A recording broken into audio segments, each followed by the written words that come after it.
الله والصلاة والسلام على رسول الله. السلام عليكم خياتي، مرحبا بكم في قناة سهل بنين مع أم محمد عبد الرحمن.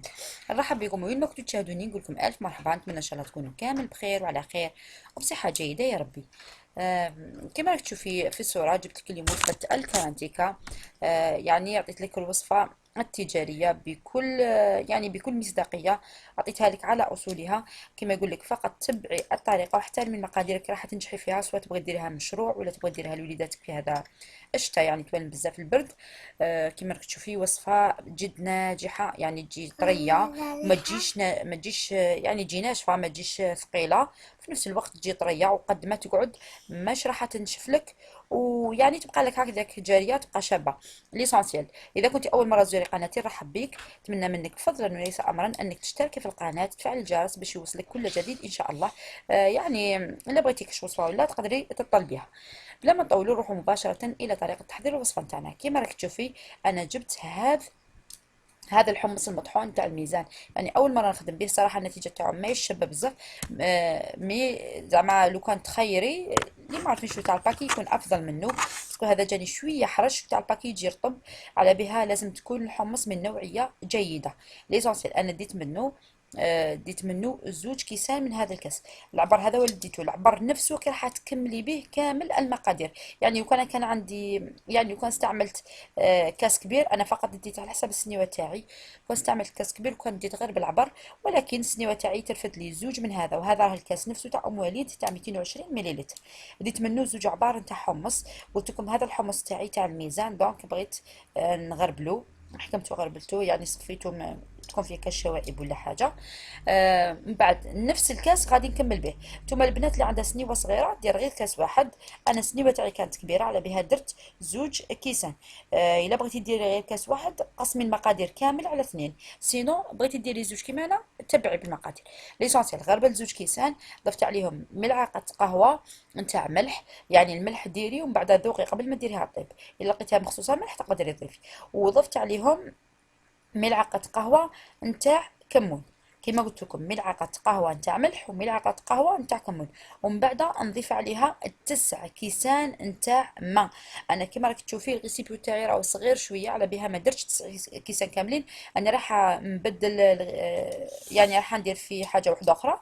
ومن بعد ندير ليسونسيال، عندك في كاس واحد ديري 4 كيسان ونص نتاع ماء عادي من الحنفيه، ماهوش دافي وماهوش ساخن يعني، وماهوش بارد مقلاصي. ليسونسيال الماء من الحنفيه عادي. درت في ديري في كاس تاع في كاس نتاع حمص، ديري 4 كيسان ونص نتاع ماء، وانا درت زوج كيسان، فاذا راح ندير 9 كيسان نتاع ماء. ودرت عليهم ثلث كأس نتاع زيت، يعني في هادو 9 كيسان ماء راني راح ندير ثلث كاس زيت. انت الا درتي غير كاس تاع حمص ديري ليه 4 كيسان ونص تاع ماء، وهذاك الثلث تاع الزيت ايضا قسميه على زوج، وديري حبه بيض، يعني تقدر ديري حتى 2 حبات بيض ونورمال. ليسونسيال انايا درت هذاك الثلث كاس تاع الزيت، ضفت عليه الحبه تاع البيض وخلطتهم شويه بالفرشيطه هكذاك، باش الزيت تاعك ما تخرجلكش ما عفوا، باش الزيت تاعك ما تخرجلكش من هذاك الخليط. فاذا الزيت خلطي مع حبه تاع بيض، وحاولي باش تخلطيهم مليح وبعدها ضيفيهم للخليط. ليسونسيال انا كيما قلت لكم الريسيبيو تاعي راهو صغير، راني راح نفرغ في طنجره واحده اخرى هكذاك باش تساعدني الخدمه. كيما راك تشوفين نحاول بقى نخلط مليح مليح مليح مليح هذوك المكونات كاملين. ليسونسيال ديري 9 ماء في زوج كيسان تاع دقيق نتاع حمص، يعني تاع كارانتيكا، ديري 9 تاع الماء. انا خلطت مليح مليح مليح، ومن بعد نبقاو نخلطوا. انا حولت هكذاك باش العمليه تجيني سهله.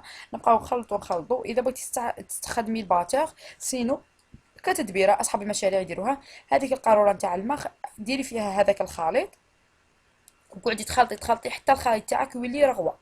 يعني في ديك القاروره نتاع الماء اللي نشروه عادي، ديري فيها الخليط وقعدي تخلطي ترجي فيها حتى الخليط تاعك يولي رغوه. هذه اللي ما عندهاش الميكسر ولا ديرها. اذا كان عندك الميكسر وبغيتي تعي يدك، انا تعمدت اني عفوا الباتر تعمدت اني ما نستعملوش. زعما قلت لي ما عندهاش تقدر دير غير بيديها، على بها درت غير بيدي. كيما راكم تشوفوا انا نذوق في الملح اللي لقيته مخصوص غادي نزيد. انا جبت البلا تاعي دهنته ودرته في الكوشه، الكوشه ديجا راهي سخونه من قبل ب 15 دقيقه، 40 كتبغي النار بزاف. بعد ما دهنته درته يسخن، هذه كتدبيره هكذاك باش الكرانتيكا تاعك عفوا يعني تقفز لك وطيب لك لهيه. كيما راك تشوفي انا خلطت الخليط مليح مليح حتى ولا معايا كيما الرغوه من الفوق، هذيك الرغوه هذيك هي اللي نحتاجوها. ليسونسيال الكوشه تاعي راهي شاعله من التحت ومن الفوق، والنار تكون قاويه تكون زايده.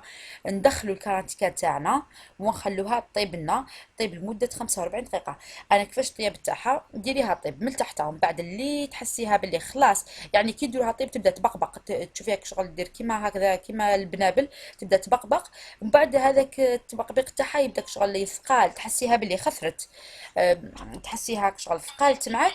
طفي عليها من تحتها وشعلي عليها من الفوق وقربيها للنار. يعني في الاول نديروها غير في الرف السفلي، ومن بعد كي نبغوا نعطيو لها هذه التحميره اللي من الفوق ديرها في الرف الفوقاني كامل وخليها حتى تنحرق من الفوق. يعني الكرانتيكا تجي شابه حتى تنحرق لنا من الفوق. كيما راكي تشوفي فيها بعد ما فات من 45 دقيقه وفوت باش تنحيها، يعني كي تشوفيها باللي طابت من تحت تجيك ناشفه. انا كيما راكي تشوفي فيها ما جاتنيش ثقيله نهائيا، جات يعني جات كريميه، جات خفيفه وما جاتش جاريه، يعني جات شابه بزاف. كيما راكم تشوفيها راهي سخونه وراهي طريه. بعد اللي تبرد شويه الزيت تتماسك واحد شويه، بصح ماشي تتماسك كيما هذيك اللي دي فوا يديروها تخرج لهم كيما الطرف تاع الصابون، لا لا، هذه تجي طريه وتجي شابه بزاف. يعني بالصحه والراحه وشهيتكم بالجنه ان شاء الله. توالم بزاف فصل الشتاء، يعني حاجه سخونه. تقدري ديريها بالهريسه ولا بالمايونيز، يعني انت حره. نتمنى فضلا وليس امرا اللي يعجبها الفيديو تاع اليوم تشارك في القناه. بغيتي شي وصفه، بغيتي موضوع نتكلموا عليه، تقدري تخليه لي في التعليقات. فضلا وليس امرا اشتركي، ديري لي جيم هكذاك باش توصل لاي بنت تبغي تبدا مشروع ولا تبغي ديرو غير في دارها. يعني راهي وصفه ولا انجح، يعني ناجحه ناجحه مليار بلا تعب، ما فيهاش كامل تعقيدات، ليه ليه توجد. فقط البنات بغيت نخلي لكم اللغز لليوم، اللي يعني شفت واحد اللغز وعجبني، اللي جاتها اللي عندها الاجابه تاعو تخليه لنا في التعليقات ان شاء الله. اللغز يقول: قاعد مربع والخير يجيه، الكلام ما يتكلم والحق يعطيه. يلا البنات اللي تعرف اللغز تعرف الإجابة نتاعو تخلينا في التعليقات. مع السلامة إلى فيديو آخر إن شاء الله. شاهدكم في الجنة، أتمنى إن شاء الله تجربوا الوصفة.